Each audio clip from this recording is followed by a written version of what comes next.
परमेश्वर के धन्य नाम की महिमा हो। प्रभात मनन के सत्र 2665 में आप सभी का बड़े प्रेम के साथ स्वागत करता हूँ। आइए आज के मनन के लिए हम पढ़ते हैं यहूदा अध्याय 1-13। ये समुद्र के प्रचंड हिलकोरे हैं जो अपनी लज्जा का फेन उछालते हैं। ये डावाडोल तारे हैं जिनके लिए सदाकाल तक घोर अंधकार रखा गया। 13वीं पद के दूसरे भाग में लेखक यहूदा ऐसे तारों का उदाहरण लिया है जिसके लिए सदाकाल के घोर अंधकार रखा गया। झूठे शिक्षकों पर होने वाला न्याय को सूचित करने के लिए यहूदा यहाँ इन तारों का उदाहरण लिया। अंग्रेजी के NASB अपडेटेड वर्जन अनुवाद में हम इस भाग को इस प्रकार पढ़ते हैं। Wandering stars for whom the black darkness has been reserved forever. झूठे शिक्षकों को यहाँ लेखक ऐसे तारों से तुलना किया है जिसके लिए अंधकार अथवा घोर अंधकार को सुरक्षित कर रखा है। जॉन मकार्दर जैसे कुछ बाइबल पंडितों का मानना है कि यहूदा यहाँ उल्काओं अथवा मीटर्स को तारे करके परिचय कराया। उल्काओं को अंग्रेजी में शूटिंग स्टार्स भी कहते हैं क्योंकि वे अंतरिक्ष से पृथ्वी के वायुमंडल में प्रवेश करने के बाद जलने की वजह से उसमें से रोशनी निकलती है, परंतु जलते जलते यथाशीघ्र खत्म भी हो जाते हैं। यद्यपि मैं जॉन मकार्दर जैसे बड़े एक बाइबल पंडित की बात को पूर्णतया नकारने का साहस नहीं करता हूं, पर मेरी सोच यह है कि यहाँ यहूदा उल्काओं के बारे में नहीं कहा। ये मेरा एक अनुमान है, सही भी हो सकते हैं, गलत भी। मेरा अनुमान के कारण मैं आपके साथ साझा करना चाहता हूं। मूल भाषा यूनानी में यहूदा इस पद में तारे शब्द के लिए उपयोग किया गया यूनानी शब्द एस्टर है जिसका अर्थ तारा है। अंग्रेजी में तारा शब्द के लिए उपयोग किया जाने वाला स्टार शब्द यही एस्टर शब्द से ही आया है। आपको बता दूं कि यद्यपि उल्के को अंग्रेजी में प्रतीकात्मक रूप में शूटिंग स्टार करके बुलाए जाते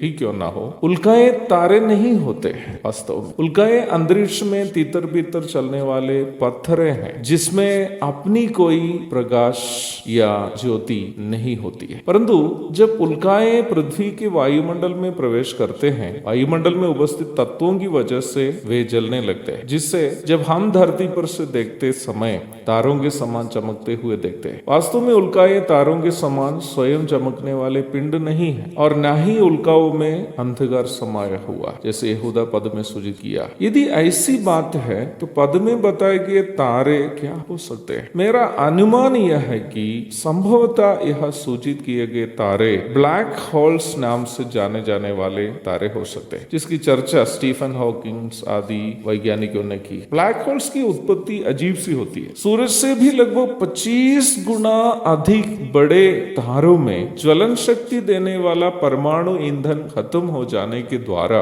अपने ही गुरुत्वाकर्षण बल से वे नष्ट होने लगते हैं। ऐसी परिस्थिति में उसकी गुरुत्वाकर्षण बल अथवा ग्रेविटी की ताकत इतना भयानक है कि उसके करीब आने वाली कोई भी चीज, यहाँ तक प्रकाश को भी वे अपने अंदर की ओर खींच लेते हैं और स्वयं नष्ट होने के साथ साथ खींची जाने वाली हर वस्तु को भी वे नष्ट कर देते हैं। ये उदाहरण झूठे शिक्षकों के लिए बिल्कुल सटीक एक उदाहरण। झूठे शिक्षक स्वयं नाश होने के साथ साथ अपने करीब आने वाला अर्थात अपनी झूठी शिक्षा के हर अनुयायी को भी नाश की ओर ले जाया जाते हैं। इसलिए हमें वचन की सही शिक्षा सिखाने वालों से वचन सीखने की अनिवार्यता है, अन्यथा झूठे शिक्षकों के साथ हम जो उनकी गलत शिक्षा को मानते हैं हम भी नाश हो जाएंगे। एक और शुभ दिन की धन्य कामनाओं के साथ आज का मनन में समाप्त करता हूँ। प्रभु आप सबको आशीष दे।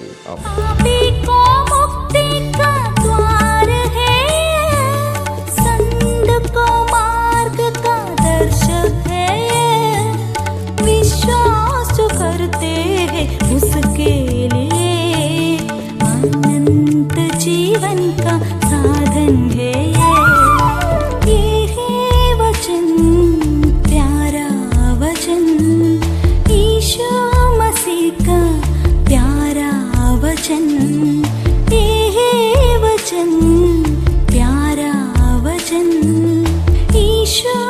से का